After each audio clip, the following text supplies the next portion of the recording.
हमारे जो प्रतिद्वंदी है वो 27 साल तक के गोंदिया में विधायक रह चुके। उनके बाद में 27 साल में क्या किया ये मुद्दे नहीं है। आज मेरा आखिरी चुनाव करके चुनाव लड़ रहे हैं और जनता को अनेक प्रकार के सोशल के मीडिया के माध्यम से बरगलाना चाहते हैं। और मैंने उनको चैलेंज किया है, नम्रतापूर्वक चैलेंज किया है कि उनके 27 साल के काम और हमारे 5 साल के काम की चर्चा एक बार जाहिर रूप से हो जाए। बाद में जो भी निर्णय जनता करेंगे वो हमें मंजूर रहेंगे। आज आपसे इस मंच के माध्यम से आज गोपाल दास जी इतनी बड़ी बड़ी बातें करते हैं।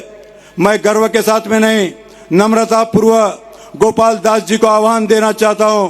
गोपाल दास जी, अगर आज मैंने सचमुच में गोंदिया विधानसभा के विकास के लिए कार्य किया होगा, आज में आपने सचमुच में गरीब जनता के लिए काम किया होगा, तो एक बार खुली डिबेट गोंदिया विधानसभा में आप जहां भी बोलोगे वहां होने दो।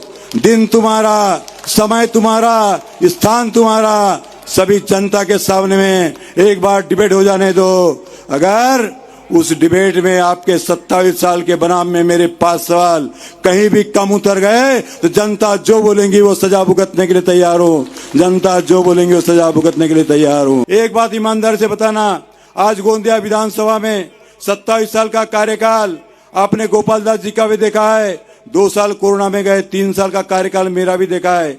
जितने विधानसभा में विकास 27 साल में नहीं हुए होंगे, जितना पैसा कोई न कोई माध्यम से, चाहे बोनस का हो, चाहे लाडली बहन का हो, चाहे श्रावण बाढ़ का हो, चाहे सड़े गले का हो, चाहे आपको सम्मान निधि का हो, उससे ज्यादा पैसा और ज्यादा विकास 27 साल से ज्यादा पैसा और ज्यादा विकास ये 3 साल में हुआ क्या नहीं हुआ?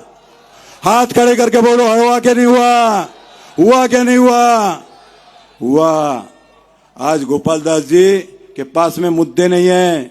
27 साल में क्या किया ये बताते नहीं, आज वो बताते घूम रहे कि मेरा आखिरी चुनाव है, मेरे को आखिरी चुनाव लड़ने दो, मेरे को विकास करना है। अब जिसका आखिरी चुनाव रहता है वो विकास करता है कि क्या करता है? क्या करता है? खुद का विकास करता है। गोपाल दास जी, आप ये आखिरी चुनाव जनता का विकास करने के लिए नहीं लड़ रहे। गोपाल दास जी, आप आखिरी चुनाव गोंदिया विधानसभा का विकास करने के लिए नहीं लड़ रहे।